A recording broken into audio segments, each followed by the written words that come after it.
രതീഷിനെ കുറിച്ച് എന്താ ഉമ്മയുടെ അഭിപ്രായം എന്താണ്? എന്റെ അഭിപ്രായം എന്റെ ഒരു മോനെ പോലെ അവന്.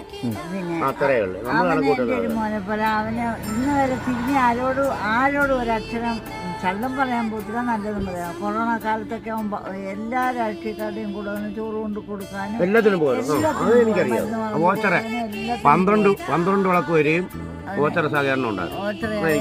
അതുപോലെ മടത്തി അമ്പലത്തിനും കാളയെക്കെട്ട് തുടങ്ങിയ പിന്നെ അവിടെ തന്നെ കാളയെക്കെട്ടുമായിട്ട് ജനങ്ങൾക്കൊരു ഉപകാരിയാണ് പെട്ടെന്ന് അല്ലേ? പെട്ടെന്നുള്ള ഒരു ഉപകാരിയാണ്. അവനോട് നമ്മളെ ഇതുവരെ ഇന്നിപ്പോ എന്നോടൊന്ന് കണ്ടില്ല, എന്നോട് വന്നിരുന്ന കാര്യങ്ങളൊക്കെ പറഞ്ഞു. അന്നും മിണ്ടും, എന്നോട് ഇന്നും മിണ്ടും. എന്തായാലും ഒരു വിജയ ശതമാനം കാണുമോ രതീഷിന്? അതിനെ കുറിച്ച് അറിയാൻ പറ്റത്തില്ല. ഉമ്മയുടെ ഒരു അഭിപ്രായത്തിൽ എന്താ എനിക്കത് പറയാൻ പറ്റത്തില്ല. എന്നുവെച്ചാൽ ഇപ്പോഴത്തെ 2 സ്ഥാനാർത്ഥികളും വേറൊരു സ്വതന്ത്രനും 3 സ്ഥാനാർത്ഥികളും ഒരു സ്വതന്ത്രനും നിൽക്കുന്നു.